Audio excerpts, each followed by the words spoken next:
40대 중반의 나이지만 이제껏 인생을 살아오면서 제가 말랐던 적은 태어날 때 빼고는 한 번도 없었던 것 같아요. 제 기억 속에서 저희 모습은 늘 어려서부터 살찌고 뚱뚱한 여자아이였거든요. 매번 뚱뚱하다고 놀림을 받기 일쑤였죠. 그런 제가 사춘기를 보내고 성인이 되었지만 늘 언제나 전 뚱뚱한 여자로 낙인이 찍혔답니다. 그래서 그런가 언제나 제 자신에 대해 위축되어 있었어요. 나 같은 여자를 좋아하는 남자는 더더욱 없었고 늘 언제나 놀림감에 불과한 여자였으니까요. 그러다 보니 매번 그런 스트레스를 먹는 걸로 풀었고 급기야 몸무게가 100kg이 넘는 걸 20년 넘게 유지하고 있는 중이랍니다. 앞서 말했던 나이는 이제 40대 중반이 되었고 남자라고는 한 번도 사귀어 본 적도 없고 남자를 애인으로서 만나본 적도 없으니 정말 저 같은 여자도 없으리라 생각해요. 왠지 내가 결혼을 하고 누군가를 사귄다는 건 나와 거리가 먼 다른 여자들의 이야기라고만 여겨졌지. 저에게는 해당이 안 되는 얘기로만 생각했거든요. 그런 제가 늘 안쓰러워 보였던 이모는 이제 그만 운동 좀 하고 살도 빼서 지금이라도 시집가라고 했지만 저는 늘 싫다고 대답했어요. 누가 저한테 장가를 오겠냐며 이모에게 말하니 이모가 하는 말이 그래도 아직 젊지 않냐며 그리고 평생을 먹는 것만 알았지. 남자라고는 티끌만큼도 모르고 살아왔던 너이기에 어쩌면 다른 여자들에 비해 깨끗한 영혼의 소유자라고 자꾸 강조를 하더라고요. 그러면서 운동 좀 하라고 하며 살 좀 빼라고 올 때마다 노래를 부르듯 말하는데 정말 얼마 전까지 살아계셨던 엄마의 잔소리보다 이제는 이모의 잔소리가 너무나도 듣기 싫었답니다. 그러던 어느 날이었어요. 이모가 다시 찾아왔는데 아주 화색이 돋는 얼굴로 찾아와서는 저보고 하는 말이 뜬금없이 선 한번 보라고 하지 뭐예요.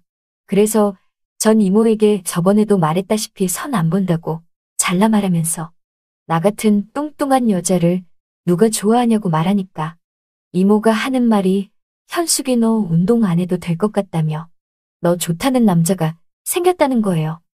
그래서 그 말에 귀가 솔깃해져서 그게 사실이냐고 말하니까 정말이라며 정말 살다 보니 별일도 다 있다며 아무리 취향이 다르다고는 하지만 현숙이 너처럼 뚱뚱한 여자를 좋아하는 남자가 있을 줄은 몰랐대요. 그래서 전 그 남자가 대체 누구냐고 물어보니 이모가 갑자기 막 망설이는 거예요. 저는 그래서 이모 왜 그러냐며 그 남자가 대체 누군데 그러냐면서 궁금하다고 막 보채니까 이모가 저보고 하는 말이 시장에서 과일 파는 아저씨 알지 않냐고 하길래 저는 설마 하는 마음에 안다며 그 과일 가게 아저씨 아들이냐고 말하니 그게 아니라 그 아저씨 당사자라고 말하지 뭐예요. 과일 가게 아저씨라면 저랑 나이 차이가 무려 15살 넘게는 차이가 나 보이던데 너무나 황당했어요.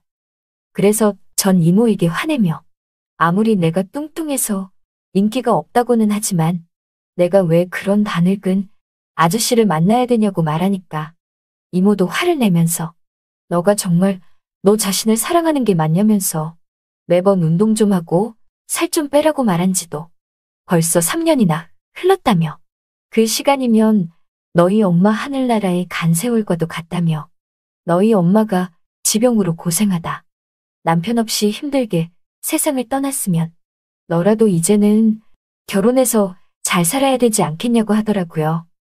그러면서 너희 엄마가 죽을 때 유언으로 너 하나 꼭 좋은 사람 만나서 시집 보내라고 했는데 그 약속을 아직도 못 지키고 있는 이모 마음은 어쩌겠냐고 했답니다. 하지만 그래도 갑자기 시집을 가고 그것도 모자라 시장통에 과일 파는 과일 가게 아저씨에게 시집을 가라니 게다가 나이 차이는 무려 15살이나 차이가 나는 걸로 알고 있거든요. 저는 이모에게 그 아저씨 나이가 몇이냐고 자세히 물어보니 이모가 하는 말이 저보다 딱 15살 많다고 하더라고요. 어쩐지 딱 그래 보였어요. 제가 올해로 45살이니까. 그럼 그 사람은 내일이면 환갑인 딱 60세였답니다.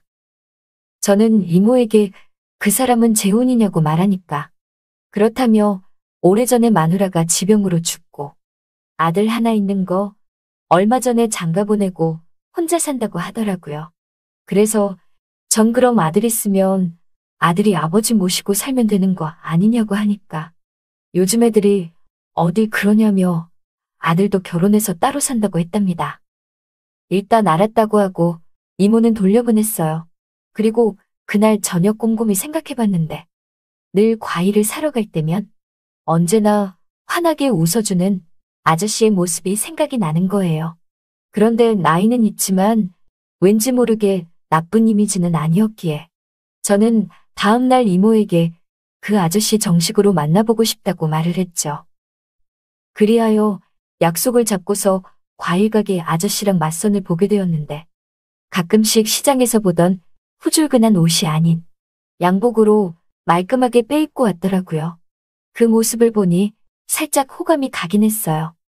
그러면서 낯설은 건지 웃으면서 말을 하기 시작했는데 인상은 역시나 서글서글하니 정말 푸근한 느낌이 들었답니다. 제가 아빠 없이 자라서 그런지 몰라도 왠지 아빠 같은 느낌이 들면서 편안함이 감도는 느낌이 드는 게 나쁘지 않았어요. 그러다 보니 저도 모르게 그 아저씨에게 조금씩 빠져들게 되었답니다. 급기야 우리는 서로 사랑하게 되었고 결혼을 약속하게 되었어요. 결혼식은 성대하게 치러진 게 아니고 그냥 가까운 친인척만 부르고 조용하게 치르게 되었죠. 그리고 이제 첫날 밤을 함께 보내야 되는데 왜 이렇게 민망하던지. 아직 이 아저씨랑 손밖에 안 잡아봤는데 같이 첫날 밤을 보낸다는 게 저 역시도 너무나 민망했어요. 그리고 한 번도 남자라고는 일절 못 만나본 저로서 이런 걸 어떻게 해야 하는지도 몰랐으니까요. 그런 제 마음을 알았는지 긴장한 제게 와인을 건넸고 남편이 된 과일 가게 아저씨와 와인을 마시다 보니 금세 취하더라고요. 급기야 우리는 함께 밤을 보냈답니다. 그렇게 첫날 밤은 지나갔어요. 그리고 다음 날이 되어서 저는 더욱더 이 아저씨가 좋아졌어요. 이런 게 바로 사랑이란 거구나 하는 걸 느꼈고 이래서 남자랑 여자랑 함께 사는 거구나 하는 걸 알게 되었죠. 저는 바로 그냥 여보라고 불렀어요. 그러자 아저씨가 잠시 놀래나 싶더니 저보고 이내 바로 임자라고 부르지 뭐예요. 저는 그게 뭐냐며 임자라고 부르면 너무 들어 보이니까 그냥 자기라고 불러달라고 했죠. 그랬더니 아저씨가 저보고 뚱작이라고 부르더라고요. 한마디로 제가 뚱뚱하다 이거죠. 그렇지만 아저씨는 저를 정말 사랑해줬어요. 저도 아저씨를 사랑하게 되었고요. 자세히 보니 우리 아저씨 이 나이 이때껏 힘들게 과일 장사를 해서 그런지 저와는 다르게 빼빼 마른 게 정말 군살 하나 없었거든요. 사실 제가 뚱뚱해서 그런지 마른 모습이 좋긴 했지만 너무나 안쓰럽게 느껴졌어요. 그리하여 제가 이제부터 과일 가게 운영하는 거 도와준다고 해도 걱정 말라면서 평생을 혼자 한 거라며 저보고 살림하면서 푹 쉬라고 하지 뭐예요. 그래서 하는 수 없이 집에서 쉬면서 무료함에 TV를 켰는데 다이어트에 대해 나오더라고요. 예전 같으면 다이어트고 뭐고 관심도 없었는데 이제 나도 결혼도 했겠다.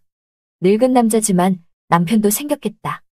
좀 더 예쁘게 보이고 싶어서 다이어트를 결심했죠. 그래서 운동을 시작하고 식단 조절에 들어갔는데 글쎄 남편이 제가 다이어트를 하는 걸 보고 탐탁치 않아 하더라고요. 어느 날 몸무게를 재보니까 벌써 3kg이 훌쩍 빠진 것 같아. 난 기쁜 마음에 남편에게 이것 좀 보라며 살이 빠졌다고 말하네. 남편이 한 번도 보여준 적 없었던 환한 표정으로 제게 다이어트는 대체 못하러 하냐며 화를 내더라고요. 그래서 전 다이어트 하면 나도 좋고 당신도 좋은 거 아니냐고 말하니까 아니라면서 내가 당신 날씬한 거 원해서 결혼한 줄 아냐면서. 당신의 펑퍼지만 살집이 좋아서 결혼한 건데 다이어트 해버리면 그게 다 날아가는 게 아니냐며 막 화를 내면서 말을 하더라고요. 그 말을 들으니 정말 고민이 됐어요. 다시 그냥 살을 찌워야 되나? 다이어트는 평생 하지 말아야 하나? 고민이 되었죠. 그러고 보니 남편이 내가 다이어트 한다고 하는 순간부터 살이 조금씩 빠지는 걸 보고는 잠자리에서도 절 멀리하는 걸 느끼게 되었답니다. 안 되겠다 싶어서 다이어트고 나발이고 다시 폭식하여 야식까지 챙겨 먹고 살을 찌웠더니 남편이 그런 저를 보고서 너무나 아름답다며 지금처럼 쭉 이렇게 유지하라고 하더라고요. 그러니까 이 남자는 저처럼 뚱뚱한 여자를 좋아하는 거였어요. 뭐 어쩌겠어요. 저도 빼빼 마른 이 남자가 좋은데. 남편이 그렇게 하라면 그렇게 해야죠 뭐. 그래서 지금도 몸무게가 100kg이 넘어가지만 남편과 함께 할 때는 세상 어떤 여자보다 소중하게 다뤄지는 기분이에요. 남편이 저를 너무나 아끼고 사랑해 주거든요. 평생을 뚱뚱하게 살아가고 있는 저지만 이 뚱뚱함까지 사랑해주는 늙은 내 남편이 있어서 오늘 하루도 너무도 행복하답니다. 여보야, 오늘 밤은 조심하이소. 저번처럼 모르고 깔아뭉갤 수 있을지 몰라 얘.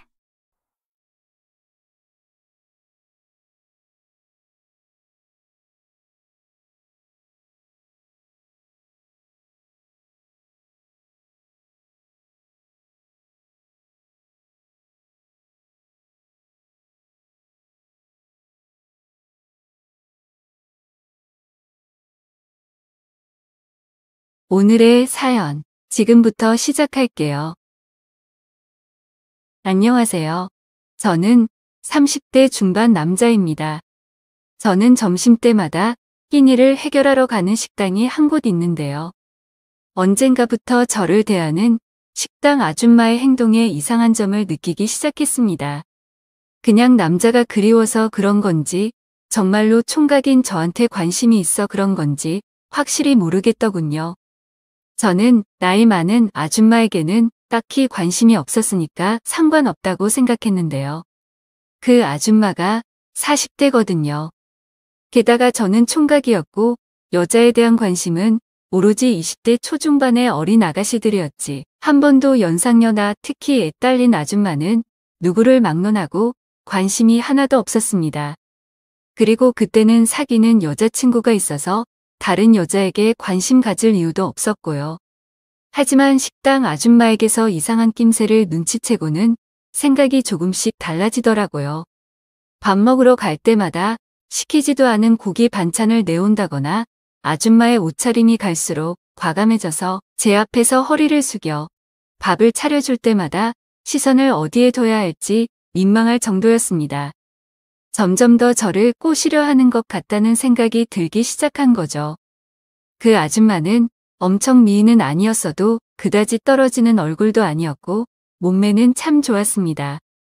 40대 아줌마치고는 탄력도 있고 피부도 희고 얼굴에 잡티가 별로 없었죠. 이제껏 여자를 만나오면서 연상은 단 한 번도 만나지 않았었지만 아줌마랑 친해질수록 저를 묘하게 대하는 그녀에게 신경이 쓰이기 시작했습니다. 저는 직원들이 꽤 많은 큰 회사를 다니다가 1년 전에 퇴사하고 작은 회사로 이직을 했는데 전에 다니던 회사는 직원들이 많다 보니 점심 식사를 구내 식당에서 자율배식으로 식판에 자기 밥을 알아서 먹는 시스템이었어요. 여기는 사장님과 이사님 포함하여 10명 정도로 직원 수가 몇 명 안 되다 보니 근처 식당에서 다 같이 밥을 먹는데 문제는 다른 직원들의 식사 속도가 너무 빠른 겁니다. 그리고 반찬들도 하나같이 맵고 짜고 자극적이라 제 입맛에는 안 맞더라고요. 사장님 식사 시간이 정말 10분 정도밖에 안 걸리는 것 같아요. 그래서 다른 직원들도 눈치 보며 거기에 맞추는 것 같았고요. 저는 식사를 굉장히 천천히 하는 편인데 살면서 이런저런 즐거움 중에 먹는 즐거움도 중요한 거라고 생각하는데 사장님과 직원들이 다 함께 식사를 하게 되니 밥 먹는 속도를 맞춰야 하고 정신없이 먹다 보니 정말 밥이 입으로 들어가는지 코로 들어가는지도 모르겠더라고요. 그러다 보니 소화도 잘 안 되는 것 같고 예전에는 점심시간만 되면 무슨 음식을 먹을까 행복한 고민을 했는데 요즘엔 점심시간이 스트레스 받는 시간이 돼버렸네요. 심각하게 회사에 점심 식사를 따로 하겠다고 얘기를 해야 할까? 말아야 할까? 고민하다가 결국에는 걸어서 10분 정도 떨어진 곳에 입맛에 딱 맞는 식당을 찾아서 매일 점심 식사를 혼자서 하게 되었죠. 처음에 갔을 때는 식당 이모가 좀 나이 있으신 분이었는데 나중에 허리가 아파서 그만두고 친정 조카분이 맡아서 한다고 하더라고요. 그 아줌마가 서두에 말씀드린 그 아줌마입니다. 나이는 40대 중반 같은데 허리가 완전 개미허리였고 피부가 엄청 좋은 거예요. 솔직히 뒤태만 보면 아가씨라고 착각할 정도였고 나이 많은 아줌마를 보고 처음으로 여자라고 느껴봤네요. 게다가 음식 하나하나가 제 입맛에 어찌나 잘 맞는지 기가 막히더군요. 전에 다니던 구내식당은 비교할 수 없을 정도로 정갈하고 맛 좋은 음식들이어서 매일 식사 시간이 기다려질 정도였으니 말입니다. 저도 평소 요리에 관심이 많았던 터라 아줌마와 대화도 잘 통하고 가끔 식당에 형광등이 나가거나 힘든 일거리가 생기면 저한테 부탁을 하더라고요. 그렇게 한가한 오후에는 식당에서 아줌마와 믹스커피 한 잔 마시고 노닥거리며 놀다 오기 일쑤였죠. 그러다 보니 개인적인 얘기도 많이 하게 되고 서로 말장난도 할 정도로 엄청 친해졌습니다. 그러던 어느 날 저녁 퇴근 시간이 다 되어 갈 때쯤 그녀에게 전화가 오더라고요. 술 한잔 하자고 말입니다. 애딸린 아줌마라도 남녀 사이에 서로 좋으면 되지라는 생각으로 단둘이 술을 마셨습니다.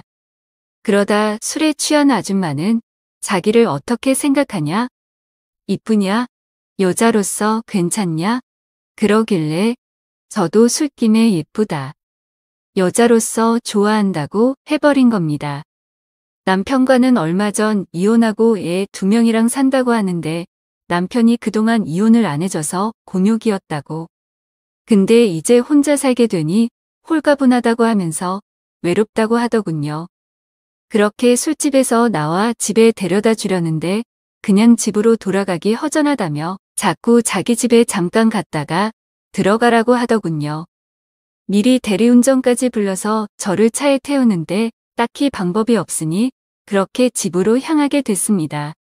단둘이 소파에 앉아서 그냥 TV나 틀어놓고 아무 말 없이 있는데 평소에도 식당에서 같이 앉아서 수다도 떨고 그랬는데도 그날따라 너무 어색한 겁니다. 한참 동안 정적이 흐르는데 분위기는 점점 이상야릇해지고 저는 어찌할 줄을 몰라 계속 휴대폰을 쳐다보고 있는데 아줌마가 먼저 다가왔고 연인 사이로 발전을 하게 되는 신호탄을 쏘는 겁니다. 키스를 하며 제 몸을 쓰다듬다가 아래로 내려가서는 본격적으로 자극하더군요. 그렇게 뜨거운 밤을 보내고는 그녀의 얼굴에다가 아주 듬뿍 뿌려줬습니다. 맛있다면서 계속 잡고 흔드는데 정말 미치겠더군요. 그렇게 지금은 사귄 지 아직 5달밖에 안 됐지만 아줌마랑 생각보다 너무 잘 맞고 만나면 좋아서 잘 지내고 있답니다. 여자친구도 있었는데 그런 여자친구가 생각이 나지 않을 정도로 화끈한 사람이었으니 얼마나 좋겠습니까? 그런데 연애 초부터 문제되던 게 있어요. 바로 하루에 수십 통씩 카톡을 하며 어디야? 뭐해? 오늘 언제 올 거야? 사랑해 안 해? 왜 이렇게 답장이 늦어? 등등 저의 모든 일상을 알려고 해요. 정말 귀찮게 만드는 구석이 있는 것 같습니다. 퇴근만 하면 곧장 식당으로 오라고 해서 무조건 그녀가 저희 집에 데려다 주려고 합니다. 그리고 그냥 데려다만 주는 게 아니고 꼭 뜨거운 밤을 보내야만 하거든요. 그게 좀 부담스럽기도 하고요. 게다가 어디에 있는지, 누구랑 있는지, 무엇을 하는지 계속 연락을 해줬으면 좋겠다고 합니다. 술은 자기가 있을 때만 마시고 24시간 붙어 있고 싶다고 하네요. 20대 여자도 이렇게까지는 안 하는데 40대 여자가 이러니까 좀 당황스럽습니다. 결혼도 한 번 해보고 이혼까지 하신 분이 왜 이렇게 어린 남자친구한테 집착을 하는지 저는 잘 이해가 되지 않습니다. 그리고 이것보다 더 큰 문제는 저와 알고 지내는 여자들과의 관계를 탐탁지 않게 여긴다는 것입니다. 남자와 여자랑은 친구가 될 수 없다고 생각하는 그녀입니다. 일적인 용건 외에 다른 여자와는 연락하지 말아달라고 하더군요.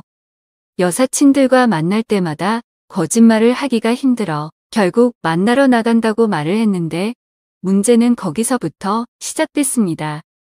저한테 온갖 욕을 다 퍼부으면서 다른 여자를 만나러 갈 거면 자기랑 헤어질 것을 강요하더군요.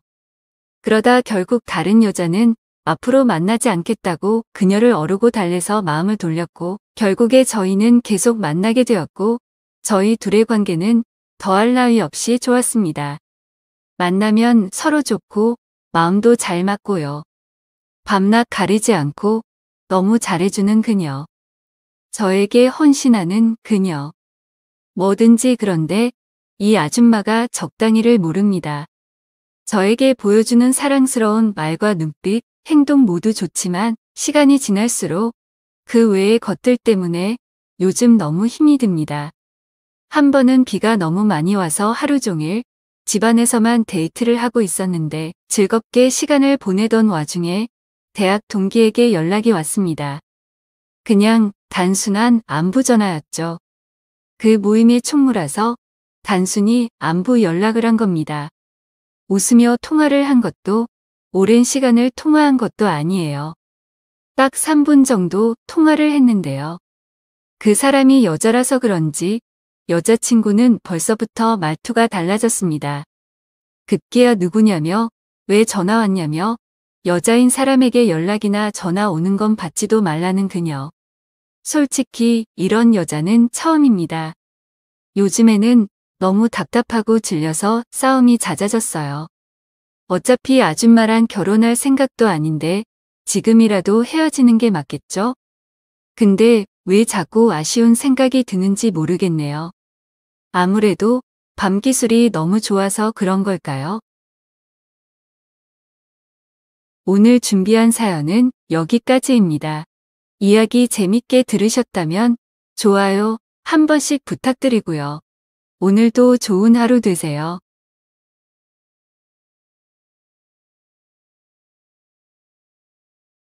미영은 벚꽃이 피 바람에 춤추며 그들 주위로 부드럽게 떨어지는 동안 깊은 생각에 잠긴 듯 보였다.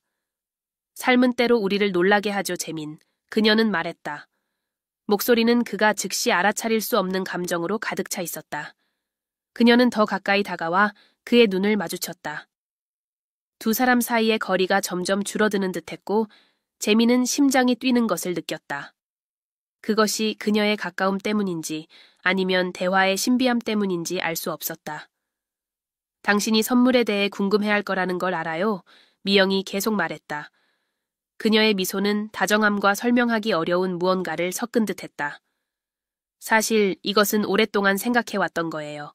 그녀는 손을 들어 그의 어깨를 가볍게 만졌다. 그 제스처에 재민은 숨을 멈췄다. 상자 안에 있는 걸 확인해보세요. 재민은 호기심이 주저함을 이기며 몸을 기울였다. 그는 금빛 리본을 천천히 풀며 알 수 없는 것에 대한 기대감으로 가득 찼다. 마침내 뚜껑을 열었을 때 그의 턱이 떨어졌다. 상자 안에는 섬세하게 제작된 고급 린넨 의류 세트와 희귀한 향수가 들어있었다. 이미 공기 중에 그 향이 퍼지고 있었다. 제가 당신을 생각하며 준비했어요. 미영이 고백하며 잠시 시선을 피했다. 그녀의 말은 예상보다 무거운 무언가를 내포한 듯했다. 당신이 특별하다고 느꼈으면 했어요. 결국 당신은 우리 가족을 위해 많은 것을 하잖아요. 그녀는 다시 그의 눈을 바라보았다. 그리고 잠시 동안 세상은 사라지고 오직 둘만이 존재하는 듯한 기분이 들었다. 재미는 목에 맺힌 감정을 느꼈다. 한편으로는 그 제스처에 감동받았지만 다른 한편으로는 그녀가 자신을 바라보는 방식이 그를 불편하게 만들었다. 마치 보이지 않는 선을 넘으려는 듯했다. 정말 감사합니다, 미영. 그는 침착함을 유지하려고 노력하며 말했다. 당신은 참 관대하시네요. 미영은 다시 미소를 지었지만 이번에는 그녀의 입술에 약간의 떨림이 있었다. 관대하다니. 아마도요. 그녀는 거의 속삭이듯 말했다. 하지만 때로는 관대함이 예상치 못한 곳에서 비롯될 수 있죠. 그렇지 않나요, 재민? 재민은 침을 삼켰다. 둘 사이의 긴장은 거의 손에 잡힐 듯 느껴졌다. 미영의 시선에는 부인할 수 없이 도발적인 무언가가 있었고 그녀의 의도가 겉으로 드러나는 것보다 더 깊은 곳에서 비롯된 것임을 암시했다. 그는 다시 주의를 돌리려 노력하며 손에 든 열린 상자에 집중했다. 향기가 정말 대단하네요. 그는 분위기를 완화하려 애쓰며 말했다. 미영은 부드러운 웃음을 터뜨렸고 그 소리는 재민의 가슴 깊은 곳에서 이상하게 울렸다. 이 향기는 언제나 특별한 순간을 떠올리게 했어요. 그녀는 속삭이며 약간 더 가까이 몸을 기울였다. 산들바람이 그녀가 직접 뿌린 향수를 가져왔고 재민은 그 금지된 순간에 빠지거나 멀어지려는 마음 사이에서 싸우는 자신을 발견했다. 당신도 누군가로부터 돌봄을 받을 자격이 있어요, 재민. 그녀는 계속 말했다. 그녀의 손은 그의 팔을 살짝 건드리며 움직였다. 당신은 우리 가족을 너무나 잘 돌보시잖아요. 그리고 당신이 얼마나 열심히 일하는지 제가 알아요. 그녀의 목소리는 더 낮아져 거의 속삭이는 듯했다. 하지만 누가 당신을 돌봐주나요? 재민은 마치 마라톤을 뛴 것처럼 심장이 빠르게 뛰는 것을 느꼈다. 그는 물러서야 한다는 것을, 명확한 경계를 설정하는 말을 해야 한다는 것을 알고 있었지만 미영의 가까움과 그녀의 부드러운 목소리, 그녀의 따뜻한 손길은 그를 말문이 막히게 만들었다. 그는 혜린, 그의 아내를 떠올리려 애썼지만 시어머니의 존재는 마치 소용돌이처럼 그를 끌어당기고 있었다. 미영 씨, 그는 시작했다. 그의 목소리는 거칠고 망설임이 가득했다. 그러나 그가 더 말을 하기 전에 그녀는 한 발짝 더 가까이 다가섰고 그녀의 입술은 그의 귀 가까이에 있어 재민은 그녀의 따뜻한 숨결을 느꼈다. 쉿, 그녀가 속삭였다. 그냥 이 순간을 즐기세요. 아무도 알 필요 없어요. 그는 그녀를 마주보기 위해 몸을 돌렸고 그들의 시선이 놀라움과 억눌린 욕망이 뒤섞인 상태로 마주쳤다. 미영은 손을 들어 재민의 턱선을 따라 손가락으로 살며시 그었다. 그 부드러운 터치에 재민은 몸이 떨렸다. 그 상황이 엄청나게 잘못되었다는 걸 알고 있었지만 동시에 그들 사이에 흐르는 에너지를 부정할 수는 없었다. 미영의 터치는 섬세했다. 마치 감각을 자극하는 산들바람 같았다. 그녀의 부드러운 손길 아래에서 재민의 피부는 소름이 돋았고 내면의 갈등은 더욱 격렬해졌다.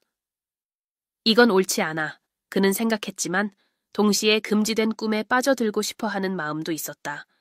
그 꿈에서 깨고 싶지 않은 듯한 기분이 들었다. 미영은 그의 망설임을 알아차리는 듯 재민의 얼굴에 스쳐 지나가는 미세한 표정 하나하나를 읽어내고 있었다.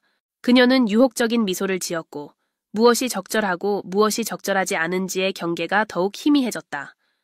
그녀는 더 가까이 다가갔고 두 사람의 몸은 거의 맞닿을 정도로 가까워졌다. 그녀는 고개를 기울여 속삭였다. 내일은 생각하지 말아요. 그냥 지금을 느껴요. 그때 집 안에서 들려오는 발소리가 팽팽했던 분위기를 깨뜨렸다. 둘은 재빨리 멀어졌고 마치 현실이 갑작스럽게 그들 앞에 나타난 듯했다. 혜린이 베란다에 나타나 환한 미소를 지었다. 두 분 여기서 뭐 하고 계세요? 그녀는 저녁 햇빛에 부드럽게 빛나는 얼굴로 물었다. 미영은 빠르게 긴장을 감추며 아무렇지도 않은 듯 말했다. 벚꽃나무를 감상하고 있었어요. 그녀는 따뜻하게 미소 지으며 대답했다. 이 계절엔 특히 더 아름다운 것 같아요. 재민은 깊게 숨을 들이쉬고 마음을 가라앉히려 애쓰며 억지로 미소를 지었다. 그의 아내는 다가와 그의 팔을 꼭 잡았다. 두 분은 정말 가까우시네요. 혜린이 말했다. 그녀는 남편의 가슴 속에서 벌어지고 있는 감정의 폭풍을 알아차리지 못한 듯했다. 미영은 그저 미소를 지었지만 그녀의 눈빛에는 재민만이 알아차릴 수 있는 번뜩임이 있었다. 그는 그 유혹의 순간이 끝난 것이 아니라는 걸 알았다. 그것은 위험한 게임의 시작일 뿐이었다. 그날 밤 늦게 저녁 식사 후에 재민은 부엌에서 설거지를 하며 정신을 가다듬으려 했다. 그러나 정원에서 있었던 일을 떨칠 수가 없었다. 그는 일을 하며 미영의 시선이 자신을 따라다니는 것을 느낄 수 있었다. 그녀는 눈으로 보이지 않는 길을 그리듯 그를 바라보고 있었다. 재민은 이 상황을 해결하고 멀리 가기 전에 끝을 내야 한다는 걸 알고 있었다. 그러나 운명은 다른 계획을 가지고 있는 듯했다. 혜리는 친구의 급한 프로젝트를 돕기 위해 나가야 한다고 말했다. 몇 시간 후에 올게요. 그녀는 말하며 재민의 뺨에 가볍게 키스를 남기고 집을 나섰다. 그는 부엌 한가운데에 서서 집 안에 무겁게 들이운 정적을 느꼈다. 미영은 부엌 문에 나타났다. 그녀의 눈길은 말로 표현되지 않은 약속을 담고 있었다. 우리 둘만 남았네요. 그녀는 달콤하다 못해 지나치게 부드러운 목소리로 말했다. 그녀는 천천히 다가왔고 한 걸음 한 걸음이 폭풍처럼 쌓이는 긴장을 더욱 고조시켰다. 재민, 그녀는 속삭이며 그의 바로 앞에 멈췄다. 당신이 아무 감정도 느끼지 않는 척 할 수 있을 거라 정말로 생각해요? 그녀는 손을 들어 그의 얼굴을 다시 한번 만졌다. 그녀의 손길의 따뜻함이 느껴졌고 재민은 잠시 눈을 감았다. 마음을 가다듬으려 애썼지만 눈을 다시 떴을 때 미영의 가까움은 압도적이었다. 이번에는 물러설 수 없었다. 그녀는 몸을 그의 몸에 밀착시켰고 두 사람의 입술이 거의 맞닿을 듯 가까웠다. 재민의 심장은 너무 빠르게 뛰어 귀에 그 소리가 들릴 정도였다. 이건 일어나선 안 되는 일이야. 그는 중얼거렸지만 그의 말은 힘이 없고 확신도 없었다. 미영은 미소를 지었다. 그 미소는 욕망으로 가득 차 있었다. 때로는 일어나지 말아야 할 일이야말로 마음이 가장 원하는 것일지도 몰라요. 그녀가 대답했다. 그리고 재민이 반응할 틈도 없이 그녀는 그의 입술에 자신의 입술을 겹쳤다. 억눌린 열정이 담긴 키스였다. 재민과 미영의 키스는 마치 전류가 흐르는 듯했다. 오랫동안 억눌려 있던 감정들이 둘 사이에서 깨어나는 순간이었다. 잠시 동안 주변의 세상은 사라지고 남은 것은 그들의 뜨거운 입술, 손길의 감촉, 그리고 억제하려 애썼던 끌림의 광란뿐이었다. 그러나 현실은 천둥 소리처럼 그들을 다시 깨웠다. 재민은 헐떡이며 몸을 떼어냈다. 그의 눈은 충격과 후회의 감정으로 크게 열려 있었다. 나는 이럴 수 없어. 그는 떨리는 목소리로 말했다. 그는 한 걸음 뒤로 물러서며 마음을 진정시키려 애썼지만 미영의 눈빛에는 욕망과 슬픔이 뒤섞여 있었다. 재민. 그녀는 말을 꺼냈지만 목소리가 멈췄다. 잠시 동안 그녀는 오랜 시간 동안 쓰고 있던 가면을 내려놓은 것처럼 보였다. 그녀는 한없이 취약해 보였다. 이게 잘못된 것처럼 보인다는 걸 알아요. 하지만 방금 느낀 것을 부정할 순 없잖아요. 방금 있었던 일을 없던 일처럼 할 순 없어요. 재민은 머리를 감싸쥐며 마음속 소용돌이를 정리하려고 했다. 난 혜린을 사랑해. 그가 선언했지만 스스로도 그 말이 사랑의 문제가 아니라는 것을 알고 있었다. 그것은 더 본능적이고 더 복잡하며 어떤 논리로도 설명할 수 없는 무언가였다. 미영은 그를 한참 동안 바라보았다. 그녀의 표정은 마침내 슬픈 미소로 부드러워졌다. 문제를 일으키려던 건 아니었어요. 그녀는 속삭였다. 하지만 때로는 마음이 이성을 제지하기 전에 결정을 내려버리곤 하죠. 그녀는 다가갔지만 이번에는 유혹하려는 것이 아니었다. 대신 그녀는 손을 내밀어 그의 손을 잡았다. 그 손길은 따뜻했고 깊은 의미가 담겨 있었다. 방금 일을 잊어버리기로 해요. 그녀는 부드럽고 거의 모성적인 목소리로 제안했다. 혜린과 가족을 위해서요. 이 일은 없었던 일처럼 하기로 해요. 재민은 간절히 그녀의 말을 받아들이고 싶었지만 자신이 느낀 것을 지울 수는 없다는 것을 알고 있었다. 그럼에도 그는 고개를 끄덕이며 자신을 삼키려는 죄책감을 억누르려 애썼다. 그래. 그는 거의 믿기 힘든 목소리로 대답했다. 잊어버리자. 그날 밤 집은 그 어느 때보다도 고요하게 느껴졌다. 재민은 혜린의 옆에 누웠다. 그녀는 아무 의심 없이 밝은 기분으로 돌아와 있었다. 그는 잠든 그녀를 바라보며 욕망과 의무 사이에서 갈등하는 자신을 느꼈다. 눈을 감을 때마다 그는 미영의 입술이 자신의 입술에 닿았던 순간을 느낄 수 있었다. 그 키스의 열기는 아직도 마치 유령처럼 그를 따라다녔다. 하지만 운명은 더 많은 놀라움을 준비하고 있었다. 그 이후의 날들 동안 재민과 미영 사이의 긴장은 사라지지 않았다. 우연한 손길이나 시선이 닿을 때마다 그날의 기억이 떠올랐다. 그리고 둘 다 아무렇지 않은 척 하려고 애썼지만 그들 사이에는 다른 누구도 알 수 없는 비밀스러운 연결고리가 있었다. 시간은 더디게 흘러갔지만 미영의 존재는 항상 재민 주위를 맴돌았다. 그는 아무도 보지 않을 때 그녀를 바라보는 자신을 발견하곤 했다. 그녀가 머리를 뒤로 넘기는 모습, 방문객들에게 은은하게 미소 짓는 모습, 집안에서 우아하게 움직이는 모습 하나하나가 그의 눈에 들어왔다. 그것은 끝없는 고통이었고 욕망과 이성 사이에서 이어지는 침묵의 춤이었다. 해리는 그동안 자신에게 벌어지고 있는 일에 대해 전혀 눈치채지 못한 채 지내고 있었다. 그녀는 늘 그렇듯 일상을 이어가며 재민과 함께 공유하는 꿈과 미래에 대해 이야기했다. 그녀가 건네는 모든 미소, 모든 키스가 그를 죄책감으로 짓눌렀다. 마치 자신이 품고 있는 거대한 비밀이 언제든 모든 것을 무너뜨릴 것처럼 느껴졌다. 어느 날 오후 혜린이 장을 보러 나간 사이 재민은 숨을 돌리기 위해 밖으로 나갔다. 그는 정원으로 향해 신선한 공기가 자신의 복잡한 생각을 가라앉혀 주길 바랐다. 하지만 깊은 생각에 빠지기 전에 미영이 나타났다. 그녀는 가벼운 원피스를 입고 있었고 바람에 흔들리는 옷자락은 그녀의 곡선을 은근히 돋보이게 했다. 우리 얘기 좀 해야 해요. 그녀가 단호하지만 부드러운 목소리로 말했다. 재민은 그녀를 향해 돌아서며 가슴이 조여오는 것을 느꼈다. 그날 일어난 일이 당신에게도 내게도 쉽지 않았다는 걸 알아요. 그녀는 말을 이어가며 조금 더 다가왔다. 하지만 이렇게 긴장 속에서 서로를 소모하며 살 수는 없어요. 그는 대답하려 했지만 그녀가 그의 팔에 손을 얹는 순간 모든 말이 사라졌다. 그 손길은 부드러웠지만 그날의 키스 이후로 애써 끄려 했던 무언가를 다시 타오르게 하기에 충분했다. 이런 상황이 되길 원한 게 아니었어요. 그는 좌절 가득한 목소리로 고백했다. 우리의 삶을 이렇게 복잡하게 만들고 싶지 않았어요. 미영은 슬프게 미소 지었지만 그 미소에는 깊은 감정이 담겨 있었다.